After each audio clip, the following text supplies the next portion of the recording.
Alors maintenant qu'on a expliqué que l'homme doit dépenser pour sa femme,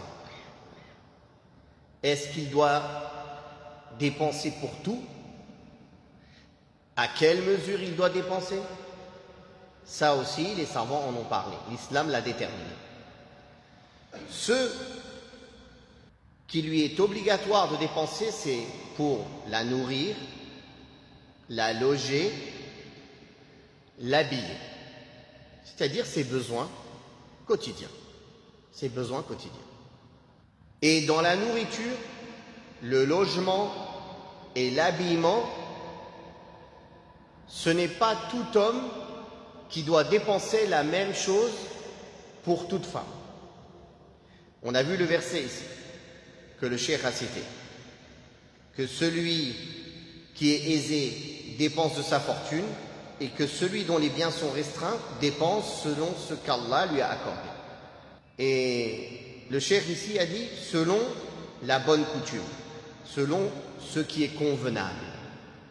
C'est-à-dire, on peut résumer les cas des époux et des épouses en 9 cas. Un riche marié avec une riche, c'est-à-dire elle vient d'une famille riche.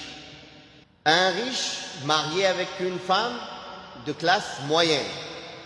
Un riche marié avec une femme pauvre. Un homme de classe moyenne marié avec une femme riche.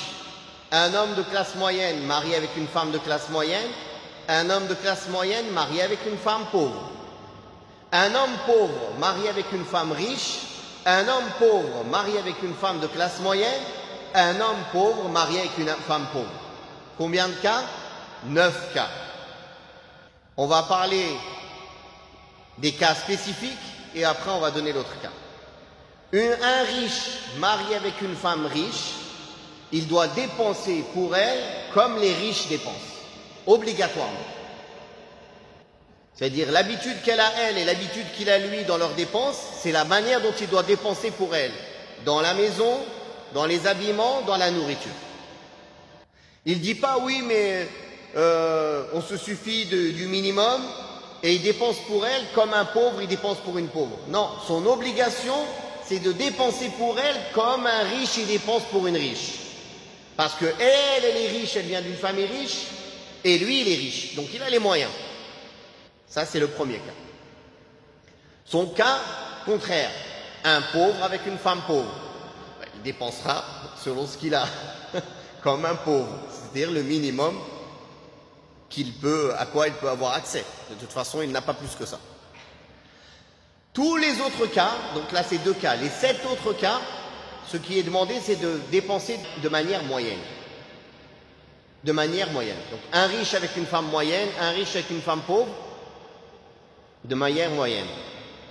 Un moyen avec une femme moyenne, un moyen avec une femme riche, un moyen avec une femme pauvre, de manière moyenne. Un pauvre avec une femme riche, un pauvre avec une femme moyenne, s'il a la capacité de manière moyenne. C'est ce qui est obligatoire. S'il n'a pas la capacité, selon sa capacité. C'est clair? Barakallahu fikum. Ça, c'est le premier cas qu'il est important de comprendre. Beaucoup de gens vont dire, c'est tout, c'est que les habillements, la nourriture et... Oui, les vacances, ça ne fait pas partie des dépenses obligatoires. Une voiture supplémentaire pour une femme, ça ne fait pas partie des dépenses obligatoires. Tout ce qui est surplus, tout ce qui fait partie du confort même dans la maison, ça ne fait pas partie des dépenses obligatoires.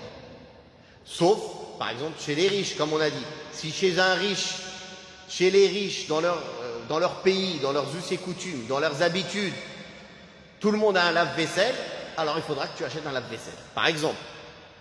Vous avez compris?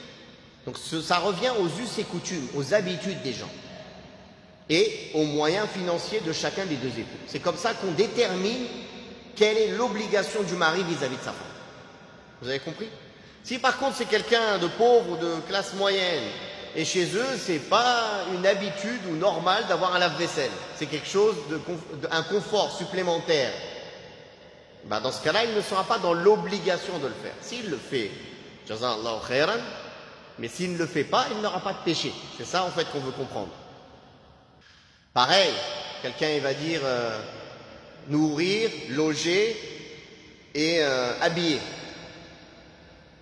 Mais par exemple, dans des pays aujourd'hui ou dans la manière dont les gens vivent aujourd'hui, il dit non, j'achète pas de réfrigérateur ou de congélateur. Ça fait pas partie de mes obligations. C'est faux. Aujourd'hui, ça fait partie de ses obligations d'acheter un réfrigérateur. Parce que c'est le minimum dont tout le monde se contente. Même les pauvres. Tous les pauvres, ils ont un réfrigérateur. Pareil, la climatisation. Tu es dans un pays où il fait chaud. Si tout le monde met la climatisation, tu es dans l'obligation de mettre la climatisation. Dans un pays froid, tu es obligé de mettre le chauffage. Tu dis pas, oui, j'ai fait une maison, ça suffit. Donc il faut comprendre un peu tout cela. On revient à cela, à l'habitude des gens. À l'habitude des gens. Et après, on regarde les capacités du mari et le milieu social d'où vient la femme, d'où provient la femme.